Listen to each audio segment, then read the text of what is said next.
नरसिंह मेहता, सब लोग उनके भाव से भली भांति परिचित हैं। आप सोचिए, किसी भी भक्त का चरित्र उठा करके देख लीजिए और मुझे ला करके दे दीजिए कि महाराज जी इनका समाज ने अपमान नहीं किया। सबका किया। नरसिंह मेहता जी के साथ तो इतना आगे तक चला गया समाज। नागर वंशीय ब्राह्मण थे श्री नरसिंह मेहता जी, जूनागढ़ गुजरात में निवास करते थे। केवल इसलिए उनको अपने समाज, अपनी जाति से बहिष्कृत कर दिया क्योंकि वो नृत्य करते थे कीर्तन में, क्योंकि वो ठाकुर जी के श्रृंगार रस का गान करते थे। ठाकुर जी के हर प्रकार का रस है, वीर रस भी है, सौम्य रस भी है, ज्ञान रस भी है, वैराग्य रस भी है, और हम आप सब लोग जो चर्चाएं ज्यादा सुनते हैं वो ठाकुर जी का श्रृंगार रस है, ठाकुर जी का प्रेम रस है। तो उस काल में नरसिंह मेहता प्रेम रस, श्रृंगार रस गाते थे, तो लोग इसलिए उनका अपमान करते थे। गोपियों के संग रास कर रहे हैं, इस विषय को नरसिंह मेहता गाते थे तो लोग बाग उनकी अवहेलना करते थे। प्रिया जी के साथ ठाकुर जी निकुंज में क्या लीला कर रहे हैं, इस रस को नरसिंह मेहता गाते थे तो लोग बाग उनका अपमान करते थे। और कभी कभी कीर्तन करते करते जब नृत्य करने लगते थे तब तो महाराज सबने कहा अब तो अति हो गई, तो क्या करें।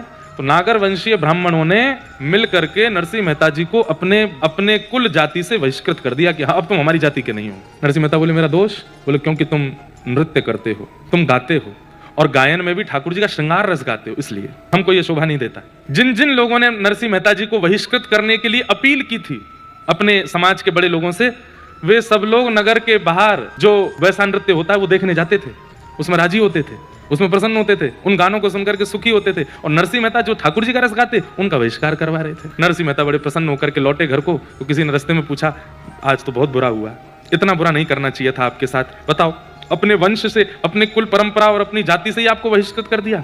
नरसिंह मेहता बोले नहीं बहुत अच्छा हुआ। बोले क्यों? पहले परिवार ने घर से निकाल दिया तो परिवार का बोझ चला गया सिर से, उसके बाद भाइयों ने अवहेलना कर दी तो भाइयों का भी संबंध टूट गया, एक जाति का और समाज का एक भार और था वो भी चला गया।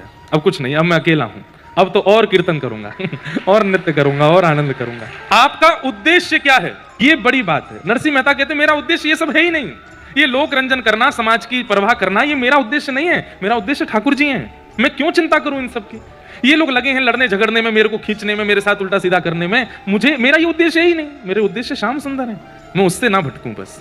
और मुझे लगता है ये सब ठाकुर जी ही करा रहे हैं मुझे उन तक पहुंचाने के लिए। तो नरसिंह मेहता जी के पिताजी का श्राद्ध था, घर से निकाल दिया था इनको।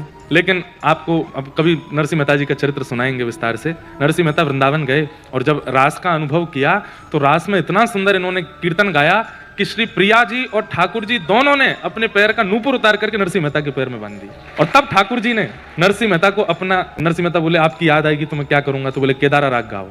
राग केदारा नरसिंह मेहता जी को ठाकुर जी ने दिया। बोले जब जब गाओगे तब तब आऊंगा मैं। नरसिंह मेहता ने प्रैक्टिस करके एक आध बार दूर जाके गाया भी तो ठाकुर जी प्रकट हो गए।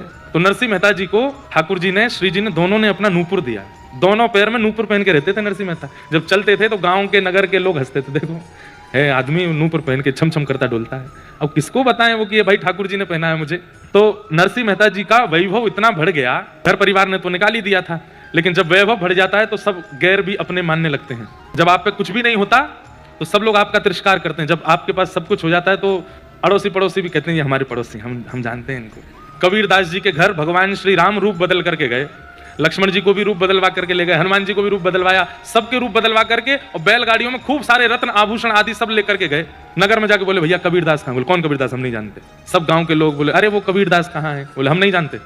सब लोग अरे कौन कबीरदास? सब लोग इस प्रकार से उनका सब करने लगे। इधर देखो सब लोग, देखो सुनो, अब लास्ट डे है आज कथा का, कल से तान दुपट्टा सोना आप लोग। तो लेकिन लोग बाग बोले यार ये कबीर के बारे में जानते सब थे, लेकिन सब मना कर रहे हैं हम नहीं जानते। सबने कहा ये इतने सारे लोग आए हैं, बैलगाड़ियों में सामान भर के आए, कबीरदास का परिचय पूछ क्यों रहे हैं? तो मना तो करते गए हम नहीं जानते कहाँ है, कौन कबीर, हमारा कोई संपर्क नहीं है। पर देख सब रहे थे अपने घर के बाहर से कि होगा क्या। एक में किसी ने बता दी, बोले ये है कबीरदास का घर। तो घर में पहुंचे तो कबीरदास जी नहीं थे, परिवार के लोग आए। बोले जी कहिए।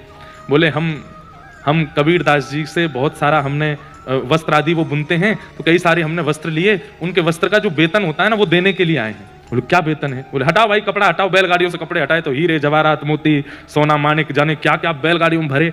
हनुमान जी, राम जी, लक्ष्मण जी सब रूप बदल करके आए थे लेके बैलगाड़ी। तो कबीरदास जी के घर से बोले आप शायद गलत पते पे आ गए हैं, हमारे कबीरदास जी का इतनी संपत्ति नहीं हो सकती।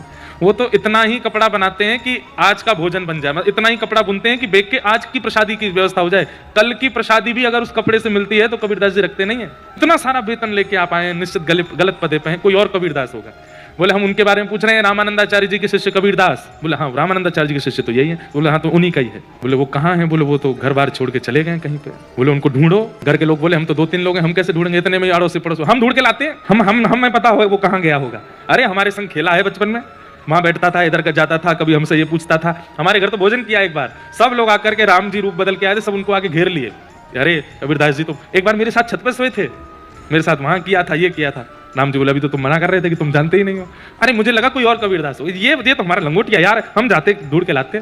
तो जब संपत्ति दिखती है ना लोगों को, संपत्ति दिखे, नाम दिखे, ऐश्वर्य दिखे, वैभव दिखे, तो गैर भी अपना संबंध निकाल लेते हैं। नरसिंह मेहता जी को पहले सबने अपमानित करके बाहर कर दिया, लेकिन जब ठाकुर जी का साक्षात्कार हुआ, ठाकुर जी ने ऐसा भवन बनवा करके नरसिंह मेहता का कर दिया व्यवस्था, अब तो सब देखते हैं और सब कहते हैं इनसे हमने मित्रता रखी होती तो हम पे भी थोड़ी कृपा होती। आज उनके भैया आए और नरसिंह मेहता जी से बोले कि पिताजी का श्राद्ध है घर पे, हम दोनों तो भाई ही हैं, आप आ जाना श्राद्ध में। नरसिंह मेहता बोले हाँ भैया, आप पिताजी का श्राद्ध है तो आऊंगा ही मैं, जिनकी कृपा से मुझे सब कुछ प्राप्त है, मैं आऊंगा। लेकिन आप प्रारंभ कर देना, सुबह उठ करके सेवा पूजा संध्या वंदन और ठाकुर जी का बड़ा उत्सव आदि का क्रम रहता है, उससे निवृत्त होकर मैं आऊंगा। पिया को क्रोध आ गया, बोले कि पिताजी का श्राद्ध है, अभी भी तुझे ठाकुर जी की पड़ी है? बोले ठाकुर जी की नहीं पड़ी, ठाकुर जी मेरे सर्वस्व हैं, उनकी सेवा करके ही मैं आ पाऊंगा। तो भैया नाराज होकर के बोले बिल्कुल आने की जरूरत नहीं है, मत तू यहीं कर लेना अपना, बिल्कुल मत आना, तो कोई गरज पड़ी है? एक तो हम बोलने आए हैं कि पिताजी का श्राद्ध आ जाना, तू अभी भी कह रहा है सेवा करके आऊंगा। नरसिंह मेहता बोले ठीक है मैं यहाँ कर लूंगा। भाई ने जाकर के सब ब्राह्मणों से कहा ये वो करेगा, इसके यहाँ कोई भी मत जाना श्राद्ध कराने के लिए। ध्यान से सुनिएगा। अपनी सेवा पूजा करके पुरोहित जी के पास गए, तो पुरोहित जी से जाके बोले वैसे तो मुझे आप लोगों ने समाज से बाहर कर दिया है, पर मेरे पिताजी तो आपके समाज के ही हैं, मैं भले ही समाज से बाहर हूं, मेरे पिताजी तो आपके समाज के हैं, आज श्राद्ध है, आप घर आ जाएंगे श्राद्ध कराने? तो पुरोहित जी बोले हम तो आपके भैया को वचन दे चुके हैं, हमको श्राद्ध कराने जाना है, आप क्या कैसे आएंगे? आप कोई और व्यवस्था कर लो अपनी। तो ठीक है। दूसरे पुरोहितों के पास गए तो दूसरे पुरोहितों ने कहा कि हमको तो इतना धन दक्षिणा देनी पड़ेगी, इतना ये करना पड़ेगा, और देखो तुमको सब समाज के लोगों ने बहिष्कृत कर दिया, तो सब समाज के लोगों को तुमको प्रसाद पवाना पड़ेगा। नरसिंह मेहता जी बोले ठीक है हम करेंगे व्यवस्था तो नहीं है पर करेंगे। अब समाज के 400 परिवार थे, उन लोगों को तो हंसी आ रही थी, बढ़िया है 400 लोग इसके घर पहुंचेंगे और ये नहीं खिला पाएगा तो इसकी और अवहेलना होगी और इसकी निंदा होगी, हम सब समाज के लोग आएंगे, तुम व्यवस्था करो। नरसिंह मेहता बोले ठीक है। एक सेठ जी बहुत प्रेम मानते थे नरसिंह मेहता जी का, कीर्तन उनको बहुत प्रिय था।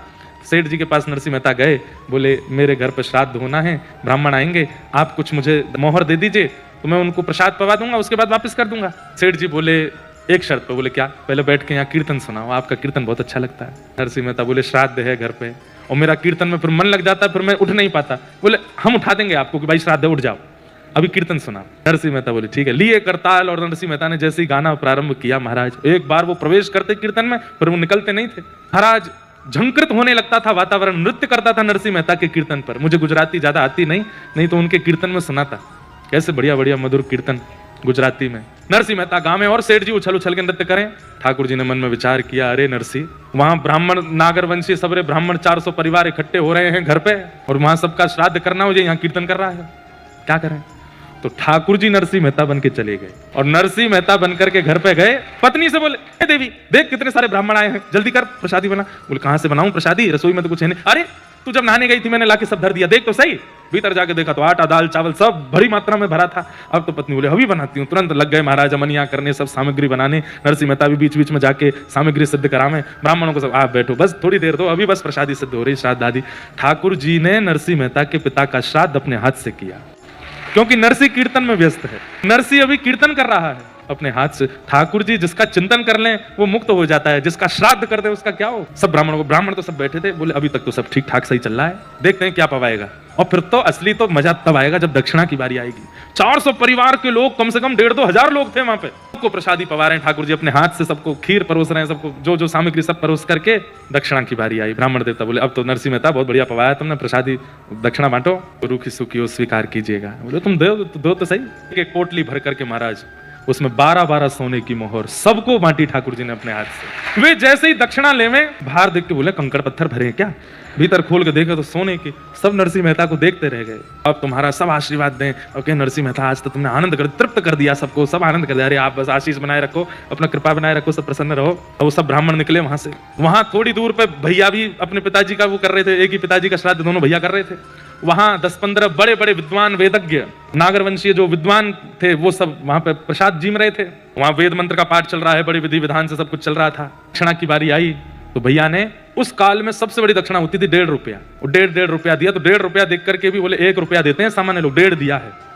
वाह भाई, आनंद कर दिया भाई नरसिंह मेहता जी के बड़े भैया ने।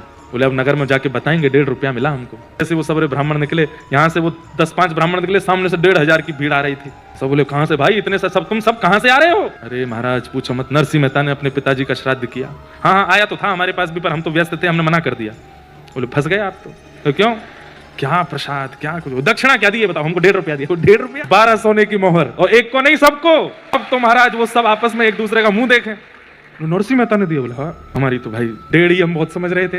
बोले महाराज हम लोगों को तो इतना मिल गया कि अब इस जन्म में किसी का श्राद्ध खाने की जरूरत नहीं है, पूरा कुल खानदान चल जाएगा, तुम खाते रहो इसके घर पे ही, हमारा तो नरसिंह बढ़िया है। ठाकुर जी सब कर करा के पत्तल वत्तल दोनों पति पत्नी, ठाकुर जी पति बन गए, नरसिंह मेहता पत्नी के साथ पत्तल उठा करके सब धर के हाथ वाथ जिम के। बोले लाओ देवी अब हमें पवाओ। हाँ बैठो ना। बैठ गए। ठाकुर जी नरसिंह मेहता के यहाँ प्रसाद पा रहे हैं। प्रसाद पाने के बाद देवी अब तुम भी पालो, हम जाते हैं थोड़ा हाथ आदि धो के संध्या वंदन करते हैं। ठाकुर जी की प्रसादी थाली में ही पत्नियां पाती हैं, ऐसा नियम रहा। तो पति की प्रसादी थाली में बैठ करके वो जिमने लगी। ठाकुर जी हाथ धोने के बहाने गए, वहीं से अंतर ध्यान हो गए।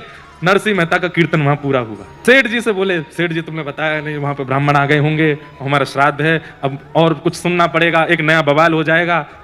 अपने वंश से निकाल दिया, कुल से निकाल, अब गांव से भी निकाल देंगे, सब बैठे होंगे। अरे हमसे गलती हो गई, अब क्या करें? बोले अब क्या करें, अब तो जाता हूं मैं।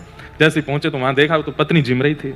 नरसिंह मेहता बोले तुम प्रसाद पा रही हो? ब्राह्मण नहीं आए अभी तक, पिताजी का श्राद्ध होना था, सबको पवाना था। फिर देवी ये है कि क्या किया आपने? अभी ब्राह्मण आए नहीं, उन्होंने पाया नहीं, फिर उसके बाद मैं पाऊंगा, फिर पाना होता है। क्या बात कर रहे हो आप? संध्या करके सब भूल गए क्या? हो तो गया सब पापा करके चले गए, आज क्या बढ़िया सुंदर आपने पाया, और अभी क्या बोल रही हो?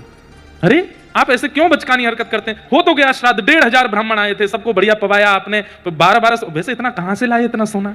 सबको 12-12 सोने की मोहर बांट करके आप पाए। संध्या करने गए तभी तो पा रही हूं मैं। नरसिंह मेहता घुटने पर बैठ गए। बोले देवी सब हो गया, पूरा वृत्तांत बताया। बोले आप ही घूम रहे थे। नरसिंह मेहता के नेत्र सजल हो गए। मैं नहीं था, द्वारिकाधीश आए थे, मेरे रूप में द्वारिकाधीश आए थे। पूछ रहे हैं कहां बैठे थे, कहां चले थे, मुझे दिखाओ तो।